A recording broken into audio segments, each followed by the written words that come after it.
Well, thank you very much. It's an honor to be here. What a great place. What a great place, but more importantly, what great people. I want to thank His Royal Highness, the Crown Prince, for that incredible introduction. He's an incredible man. Known him a long time now. There's nobody like him.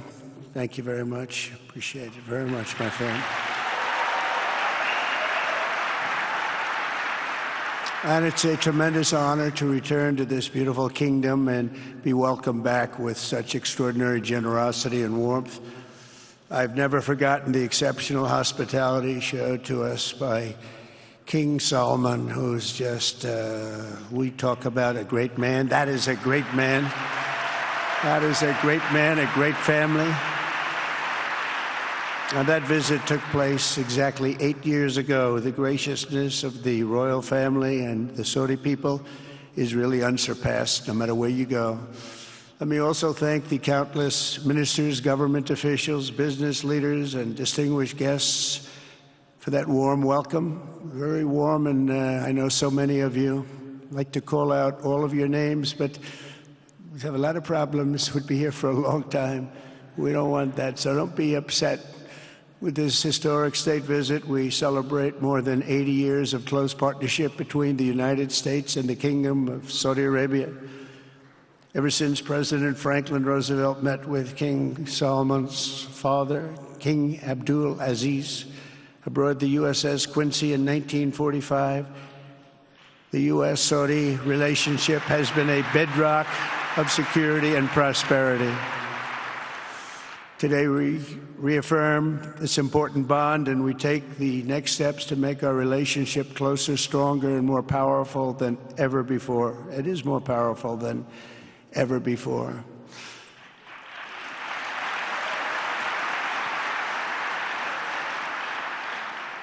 And by the way, it will remain that way.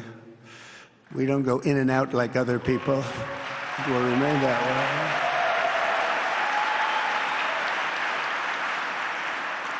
I've come this afternoon to talk about the bright future of the Middle East, but first let me begin by sharing the abundance of good news from a place called America.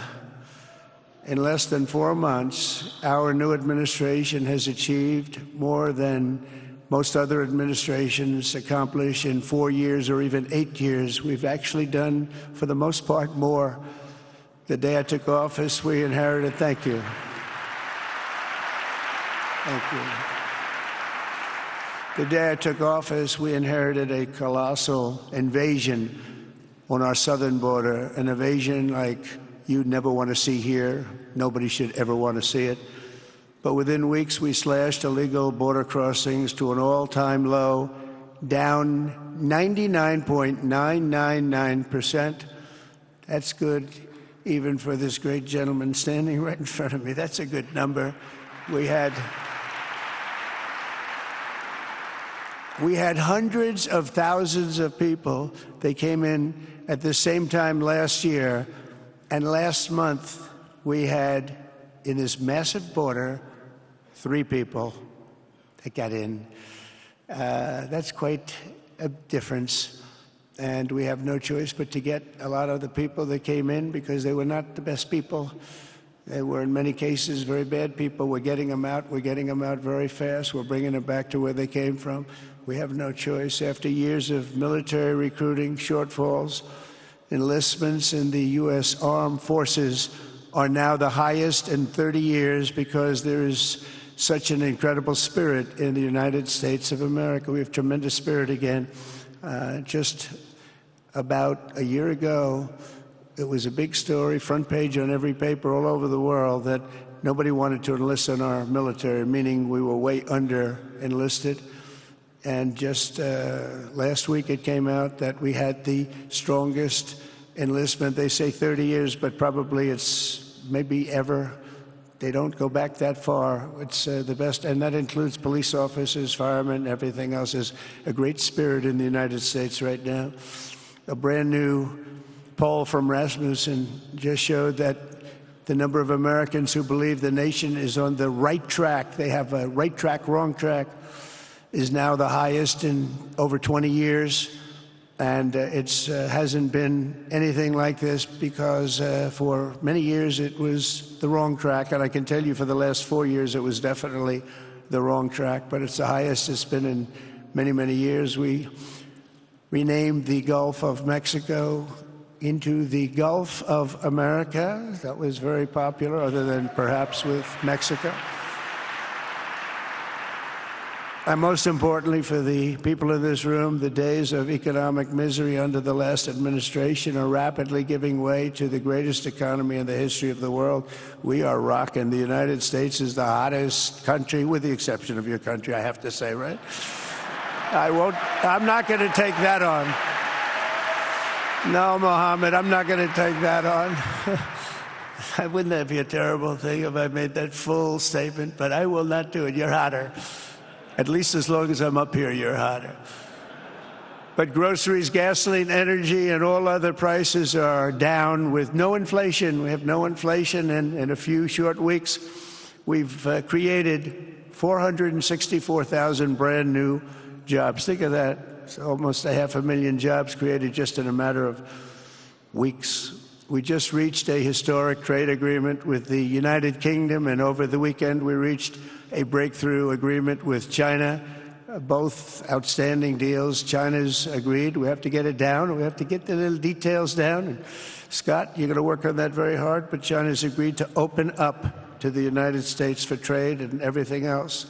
But they have to do it, so we'll see what happens. But we had a very, very good meeting with both of those countries. We are cutting 10 old regulations for every new regulation. We're getting rid of all of the red tape that is so many, frankly, countries, as they get older, they develop a lot of red tape, and we're getting rid of it. We're getting rid of it at record levels.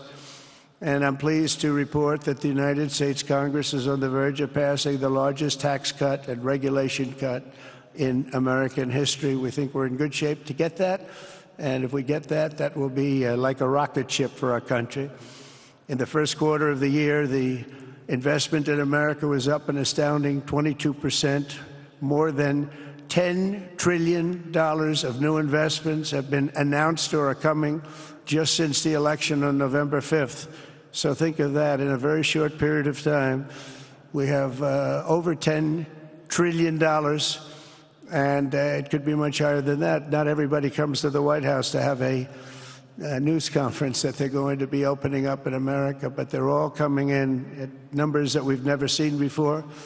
If you take a look at other presidencies, they wouldn't do $1 trillion sometime in years. We did this in essentially 2 months because you have to say we got into office and they gave me about a month to clean up and fix up the Oval Office, and after that we started working.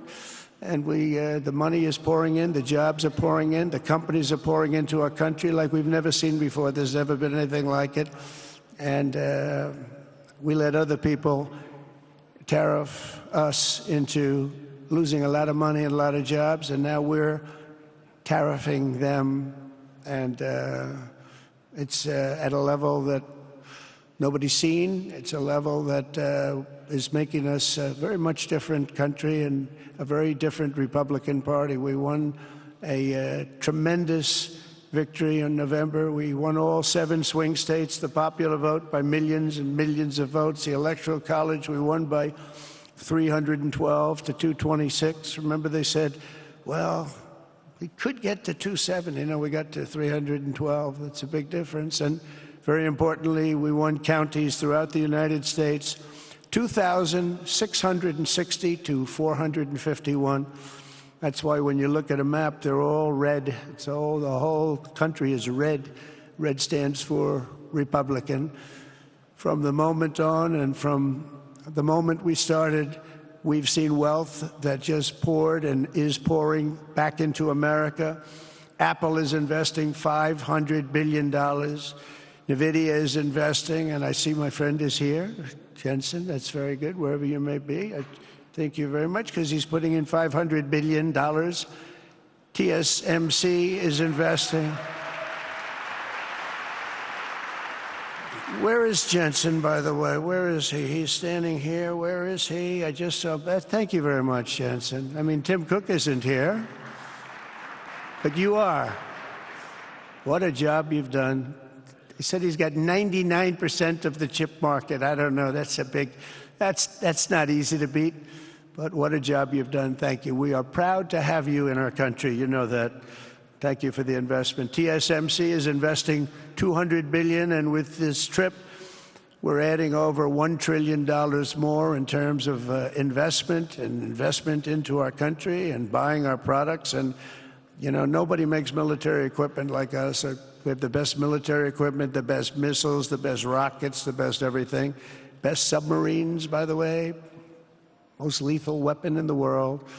In addition to purchases of $142 billion of American-made military equipment by our great Saudi partners, the largest ever. This week, there are multi-billion-dollar commercial deals with Amazon, Oracle, AMD. They're all here. Uber, Qualcomm, Johnson & Johnson, and many, many more. So I want to congratulate everybody. So many great business executives, many of you, most of you I know. And they're coming in, you know, about a month ago. They weren't that happy when they saw me. And now they're saying, sir, you're doing a great job. Thank you very much. It's amazing what a rising market will do. Oh, it's going to get a lot higher. In fact, I told people 5 weeks ago, this is a great time to buy. I got criticized for that. Now they don't criticize me anymore. People should have listened. But it's going to go a lot higher. You see, we've never had anything like this happen. It's an explosion of investment and jobs, and great companies are coming in. Never seen anything like it. There's no better place to make a future or make a fortune, do anything, frankly, than what we have in the United States of America under a certain president, Donald J. Trump. I have the right attitude. I have the same attitude that the people in the front row, second row, third row have. As you get back, perhaps they start to wane a little bit in terms of their view. But they understand, and we're doing what a lot of smart people would do. And we're not necessarily being politically correct. You saw what we did yesterday with health care. We've cut our health care by 50 to 90%. You're going to see drugs and pharmaceuticals come down at numbers that nobody has ever seen. And drugs, pharmaceuticals, we think will be dropping. And it'll be a redistribution of costs with other nations, which really took advantage of a very nice group of people that ran our country. But not only is this a time of incredible excitement in the United States, it's also an exhilarating period right here in the Arabian Peninsula. Beautiful place, by the way. Beautiful place. Exactly. Thank you. Exactly 8 years ago this month, I stood in this very room and looked forward to a future in which the nations of this region would drive the forces of terrorism and extremism, drive them right out of existence, and take your place among the proudest, most prosperous, most successful nations anywhere in the world as leaders of a modern and rising Middle East. So exciting. So exciting. Mohammed, you sleep at night? How do you sleep? Huh? Just thinking.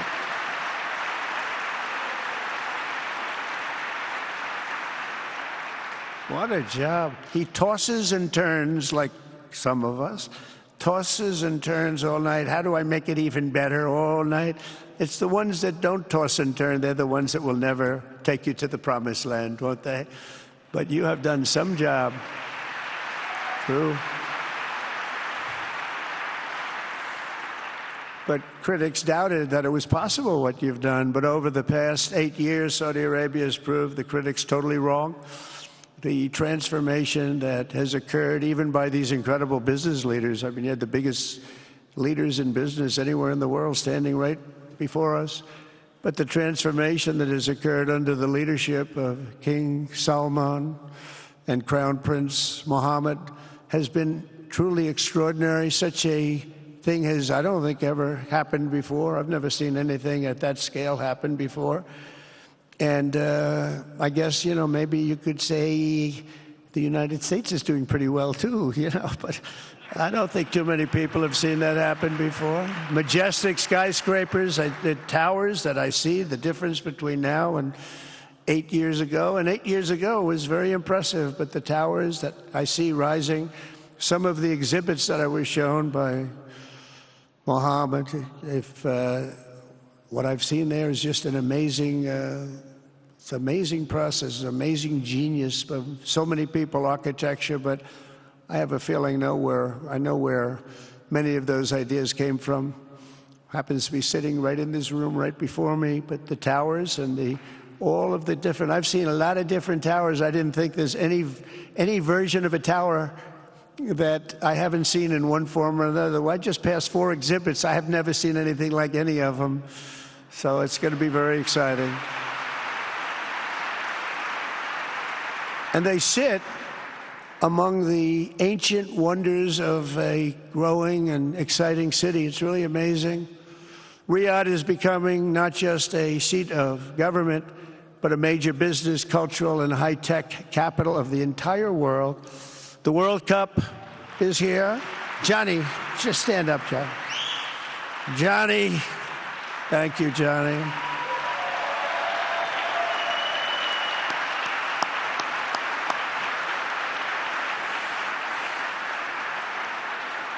Great job, Johnny, great job. But the World Cup and the World Expo will soon be coming here, just like the World Cup is coming to the United States. It's going to be really exciting next year. The engines of Formula One racing now roar through the streets of Jeddah in a historic milestone. Other industries recently surpassed oil. Think of it. All of your other industries now have surpassed oil. I don't know if a lot of people will understand what that means. It's so big to make up a majority of the Saudi economy for the very first time ever. So think of that.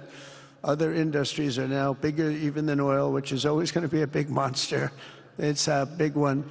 But that's a great tribute to you and economic development properly used. In other cities throughout the peninsula, places like Dubai and Abu Dhabi, Doha, Muscat, the transformations have been unbelievably remarkable. Before our eyes, a new generation of leaders is transcending the ancient conflicts of tired divisions of the past and forging a future where the Middle East is defined by commerce, not chaos, where it exports technology, not terrorism, and where people of different nations, religions, and creeds are building cities together, not bombing each other out of existence. We don't want that.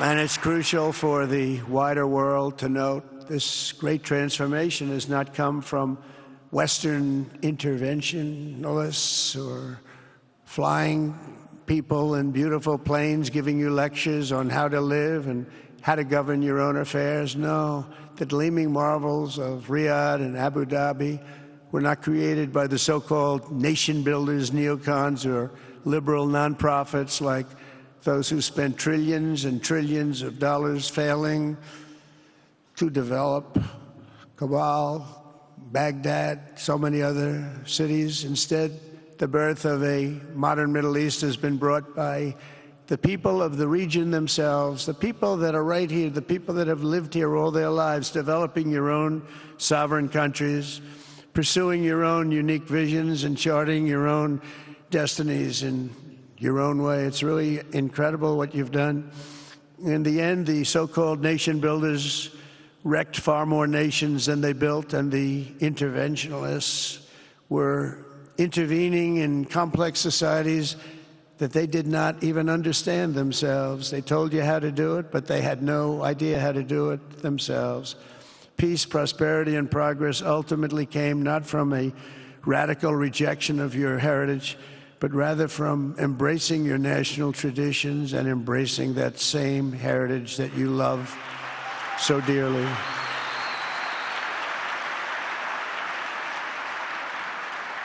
And it's something only you could do.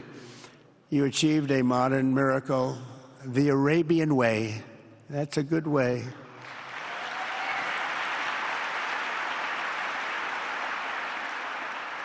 Today, the Gulf nations have shown this entire region a path towards safe and orderly societies with improving quality of life, flourishing economic growth, expanding personal freedoms, and increasing responsibilities on the world stage.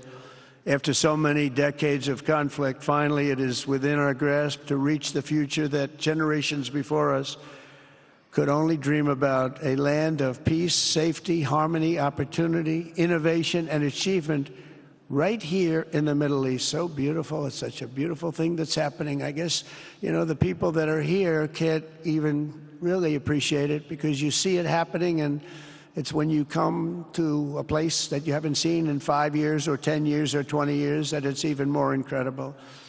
When I left office just over 4 years ago, that future seemed almost impossible, what you've done. Together we had obliterated the killers of ISIS. We wiped them out, terminated its founder and leader, al-Baghdadi. We had healed the divide in the Gulf Cooperation Council, it's a very big deal, and united the nations of the region to stand against the enemies of all civilization.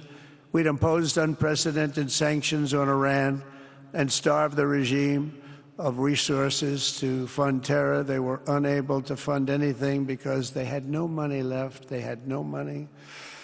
But the new administration came in and let them have a lot of money, and you saw what happened. It was not money well spent. And with the historic Abraham Accords that we're so proud of, all the momentum was aimed at peace, and it aimed very successfully. It's been an amazing thing, the Abraham Accords, and it's my fervent hope, wish, and even my dream that Saudi Arabia, a place I have such respect for, especially over the last fairly short period of time, what you've been able to do, but we'll soon be joining the Abraham Accords. I think it'll be a tremendous tribute to your country, and it will be something that's really going to be very important for the future of the Middle East. I took a risk in doing them, and they've been an absolute bonanza for the countries that have joined. The Biden administration did nothing for 4 years. We would have had it filled out.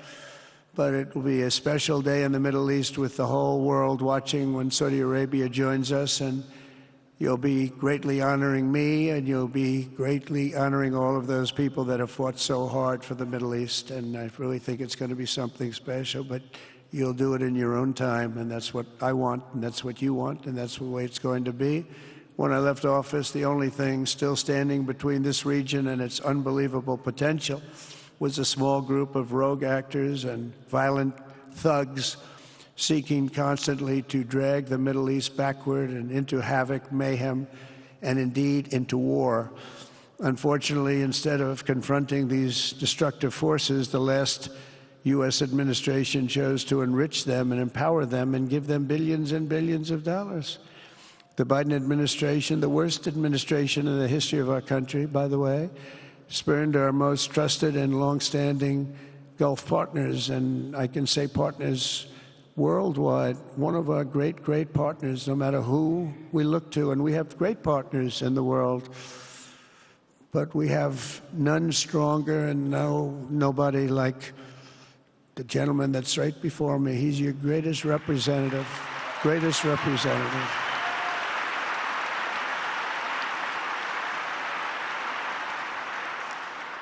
And if I didn't like him, I'd get out of here so fast. You know that, don't you? He knows me well. I do. I like him a lot. I like him too much. That's why we give so much, you know? Too much. I like you too much. Great guy. They lifted sanctions on Iran in exchange for getting nothing, and sent the regime tens of billions of dollars to fund terror and death all over the world. And they laughed at him. They laughed at our leader. And they're still laughing at our leader. They thought him a fool. And they made nothing but trouble ever since, including the funding of October 7th, one of the worst days ever in the history of the Middle East. Horrible day. Biden removed the Houthis from the list of foreign terrorist organizations, even while missiles and drones were being launched right here at your beautiful city of Riyadh, and launched at ships if they happened to be sailing in the wrong location. The Biden administration's extreme weakness and gross incompetence derailed progress toward peace, destabilized the region, and put at risk everything we had worked so hard to build together. And when you think of the great achievements that you've made, to do it in light of a pretty hostile administration, an administration that was not a believer,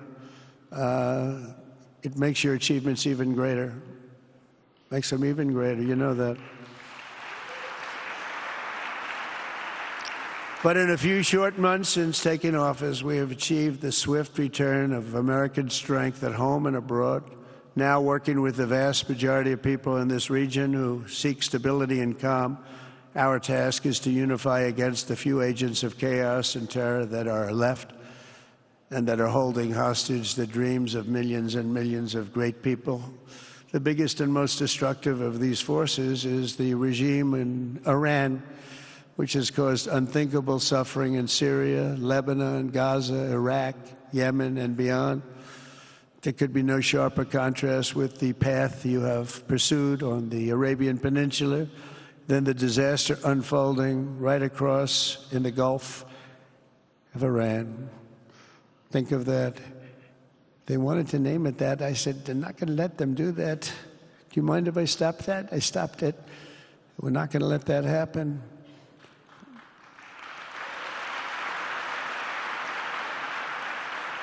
While you have been constructing the world's tallest skyscrapers in Jeddah and Dubai, Tehran's 1979 landmarks are collapsing into rubble and dust. They had it going for a little while under a much different system, but those buildings are largely falling apart, falling down, while you're building some of the world's biggest and most incredible infrastructure projects. Buildings, all sorts of things you're building that nobody's ever even seen before. Iran's decades of neglect and mismanagement have left the country plagued by rolling blackouts lasting for hours a day. All the time you hear about it. While your skill has turned dry deserts into fertile farmland, Iran's leaders have managed to turn green farmland into dry deserts as their corrupt water mafia, it's called it the water mafia, causes droughts and empty riverbeds. They get rich, but they don't let the people have any of it. And then, of course, there's the key difference at the root of it all. While the Arab states have focused on becoming pillars of regional stability and world commerce, Iran's leaders have focused on stealing their people's wealth to fund terror and bloodshed abroad. Most tragic of all, they have dragged down an entire region with them. Countless lives were lost in the Iranian effort to maintain a crumbling regime in Syria. Look at what happened with Syria. In Lebanon, their Hezbollah proxies have pillaged the hopes of a nation whose capital, Beirut, was once called the Paris of the Middle East. Can you imagine? All of this misery and so much more was entirely avoidable, absolutely avoidable. And Mohammed knew that. He knew that. Smart people knew that. If only the Iranian regime had focused on building their nation up instead of tearing the region down. Yet I'm here today not merely to condemn the past chaos of Iran's leaders, but to offer them a new path and a much better path toward a far better and more hopeful future. As I've shown repeatedly, I am willing to end past conflicts and forge new partnerships for a better and more stable world, even if our differences may be very profound, which obviously they are in the case of Iran. I have never believed in having permanent enemies. I am different than a lot of people think. I don't like permanent enemies, but sometimes you need enemies to do the job, and you have to do it right. Enemies get you motivated. In fact, some of the closest friends of the United States of America are nations we fought wars against in generations past, and now they're our friends and our allies. I want to make a deal with Iran. If I can make a deal with Iran, I'll be very happy. If we're going to make your region and the world a safer place. But if Iran's leadership rejects this olive branch and continues to attack their neighbors, then we will have no choice but to inflict massive, maximum pressure drive Iranian oil exports to zero like I did before. If you know that, they were a virtually bankrupt country because of what I did. They had no money for terror. They had no money for Hamas or Hezbollah, and take all action required to stop the regime from ever having a nuclear weapon. Iran will never have a nuclear weapon.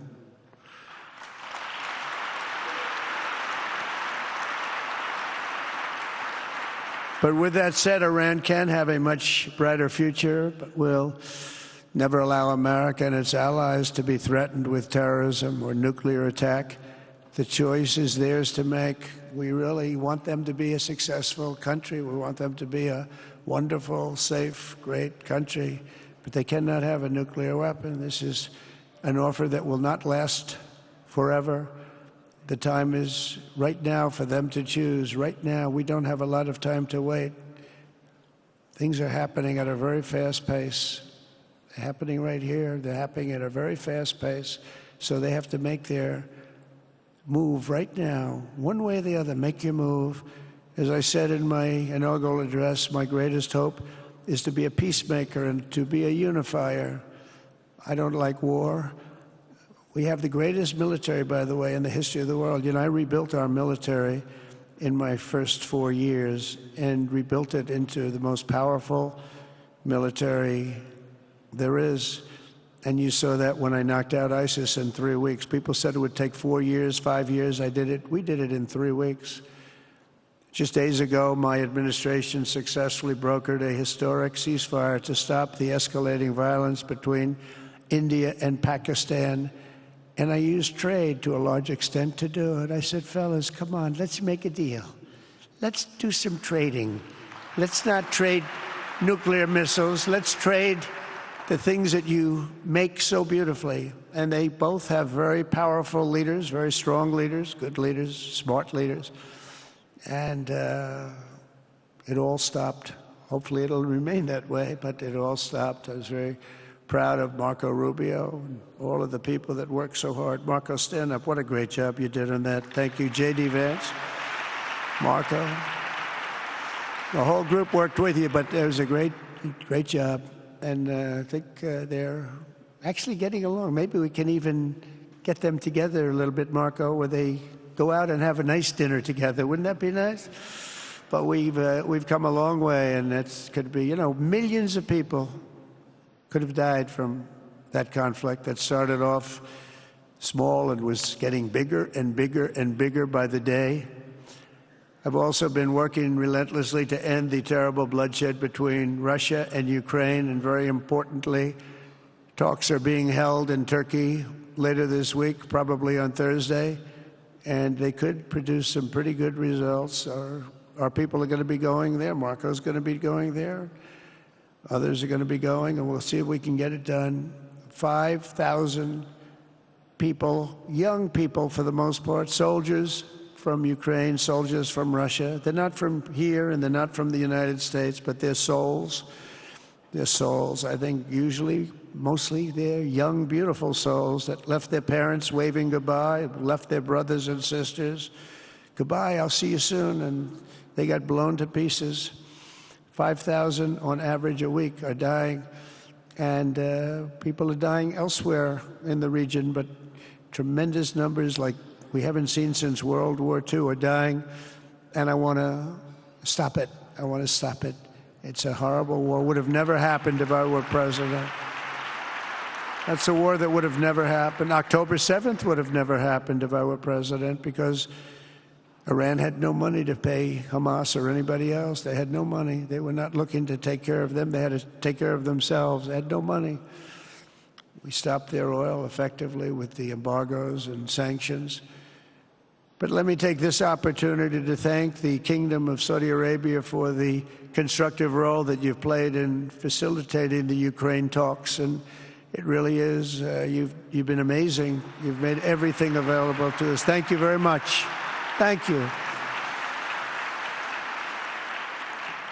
And if we get that settled, we'll pay a special tribute to what you've done. You really did lay a great groundwork. Thank you very much. Appreciate it. The West should not be dragging itself backward into another endless war in Europe, yet another endless war. We should stop the killing and work together to address the biggest long-term threats as one unbeatable team. Think of us as an unbeatable team. I mean, when you look at what you've done here, that's much more difficult than stopping stupidity. Think of it. It's stupidity. What you've done is much more difficult, and you did it better than anybody else has ever done it. As President of the United States, my preference will always be for peace and partnership whenever those outcomes can be achieved. Always. It's always going to be that way. Only a fool would think otherwise. In recent years, far too many American presidents have been afflicted with the notion that it's our job to look into the souls of foreign leaders and use U.S. policy to dispense justice for their sins. They loved using our very powerful military, and now it's really the most powerful it's ever been. We just are getting a budget approved, $1 trillion, highest budget we've ever had in history for military, $1 trillion. And we're getting the greatest missiles, the greatest weapons. And, you know, I hate to do it, but you have to do it because we believe in peace through strength. You have to have the strength, otherwise bad things could happen. But hopefully we'll never have to use any of those weapons. Seems to be an awfully big waste of money if you're never going to use them, but hopefully we'll never have to use them because the destructive power of some of those weapons are like nobody's seen before. I believe it is God's job to sit in judgment, my job to defend America, and to promote the fundamental interest of stability, prosperity, and peace. That's what I really want to do. I will never hesitate to wield American power if it's necessary to defend the United States or to help defend our allies.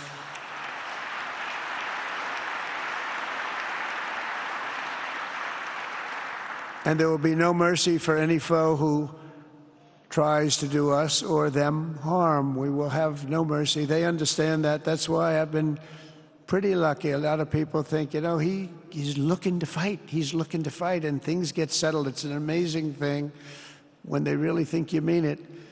But we do. We have the greatest military, the strongest military, stronger than any. Nobody's even close. We have the best weapons in the world. But we don't want to use them. If you threaten America or our partners, however, then you'll be faced with overwhelming strength and devastating force. We have things that you don't even know about, you don't hear about, and if you did, you'd say, wow. In recent weeks, following repeated attacks on American ships and freedom of navigation in the Red Sea, the United States military launched more than 1,100 strikes on the Houthis in Yemen. As a result, the Houthis agreed to stop. They said, we don't want this anymore. It's the first time you've heard that from them, too. They're tough. They're fighters. But just days ago, we were asked to cease targeting commercial. They were not going to be targeting commercial ships in any way, shape, or form, or anything American. And they were very happy that we stopped. But we had 52 days of thunder and lightning like they've never seen before. This was a swift, ferocious, decisive, and extremely successful use of military force. Not that we wanted to do it, but they were shooting down ships. They were shooting at you.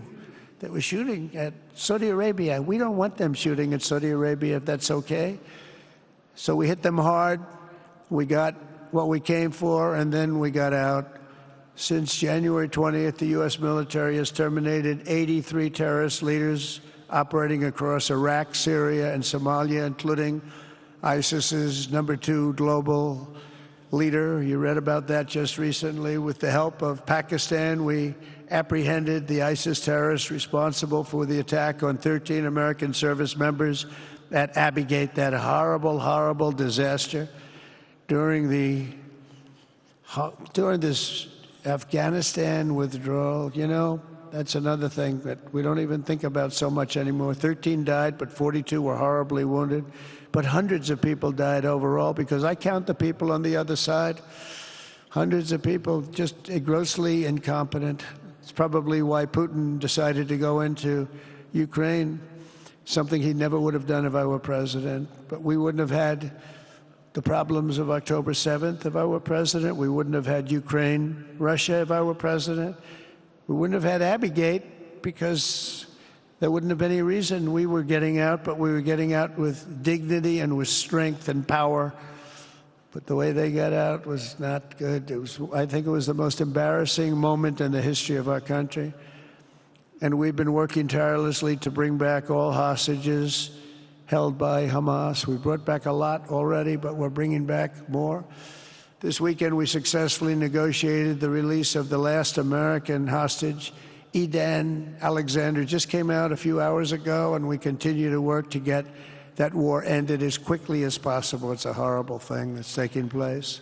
All civilized people must condemn the October 7th atrocities against Israel, which would never have happened again if you had probably a different president, but definitely if you had me as president. The people of Gaza deserve a much better future, but that will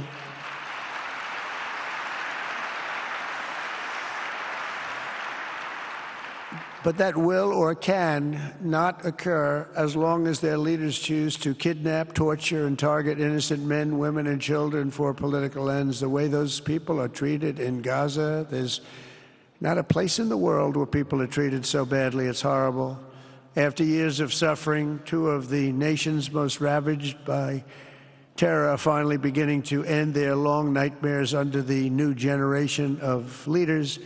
In Lebanon, where a friend of mine has just become the ambassador. He's going to be great. I said, you know, that could be a very dangerous job. He said, I was born there. I'm Lebanese. I love that country. I said, but it's very dangerous. You know, this is a friend of mine from New York. I said, but it's very dangerous. Are you sure you want to do it? I never thought of him as being a warrior, but he is a warrior. He loves his country. He said, if I'm injured or die, I'm dying for a country that I love. He grew up there. It's horrible what's happened in Lebanon, but you have a great ambassador, I can tell you that. In Lebanon, which has been endlessly victimized by Hezbollah and their sponsor, Iran, a new president and prime minister have brought the first real chance in decades for a more productive partnership with the United States, and we're going to work with their new ambassador and everybody else, Marco, and we're going to see if we can really help them out and let them get over that very high grid that they're going to have to get over. My administration stands ready to help Lebanon create a future of economic development and peace with its neighbors. They have tremendous people in Lebanon, doctors, lawyers, great professional people. I hear it so many times. Likewise, in Syria, which has seen so much misery and death, there is a new government that will hopefully succeed in stabilizing the country and keeping peace. That's what we want to see in Syria. They've had their share of travesty, war, killing, many years. That's why my administration has already taken the first steps toward restoring normal relations between the United States and Syria for the first time in more than a decade. And I'm very pleased to announce that Secretary Marco Rubio will be meeting with the new Syrian foreign minister in Turkey later this week. And very importantly, after discussing the situation in Syria with the Crown Prince, your Crown Prince,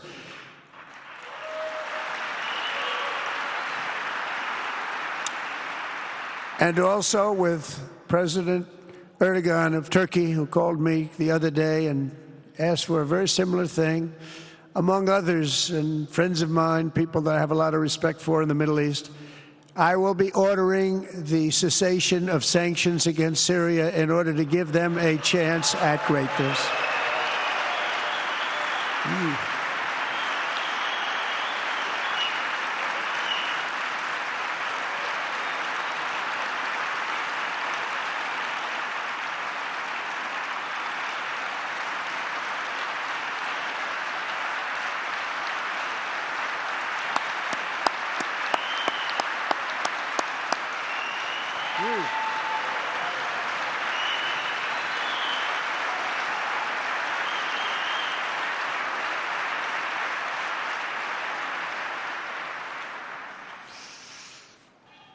Oh, what I do for the Crown Prince.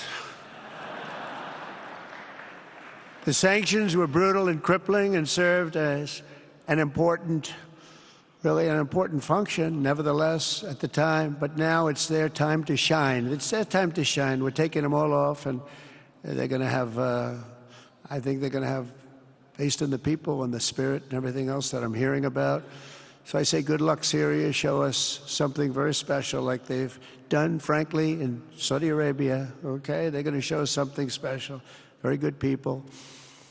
Everywhere we can, my administration is pursuing peaceful engagement, offering a strong and steady hand of friendship to all that will take it in good faith. Together, we have made unprecedented strides and tremendous progress, and we're still just at the dawn of the bright new day that awaits for the people of the Middle East, the great, great people of the Middle East. If the responsible nations of this region seize this moment, put aside your differences and focus on the interests that unite you, then all of humanity will soon be amazed at what they will see right here in this geographic center of the world. It really is. It's like a center of the world and the spiritual heart of its greatest faiths.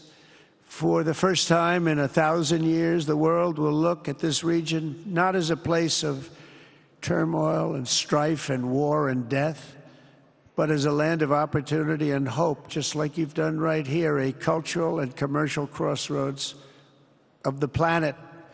Security and stability will lift millions into lives of safety and success, and the nations of this region will be free to realize your highest destinies, honor your proud histories, harness amazing new opportunities, and bring incredible glory to Almighty God. People will come from all over the globe to be inspired by the cities you build, the businesses you create, the technologies you invent, and the beauty, talent, and potential you unleash right in the hearts of your citizens. Each of you will be able to take tremendous pride in the legacy you will leave to your children, because you will have given them the ultimate blessings of prosperity and peace. So important. In the United States, we've launched the golden age of America. It's the golden age. We see it. We see it with all that money, trillions and trillions of dollars pouring in, hundreds of thousands of jobs coming in with it. And with the help of the people of the Middle East, the people in this room, partners throughout the region, the golden age of the Middle East can proceed right alongside of us. We will work together. We will be together. We will succeed together. We will win together. And we will always be friends.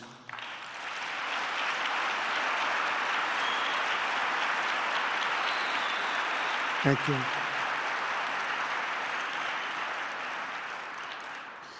So, Mohammed, I want to thank you again very much for having me. And as a representative of what I think is the greatest nation in the world, we are with you all the way, and you have a tremendous future. Thank you very much. And please pay my respects to your father. Thank you very much. Thank you.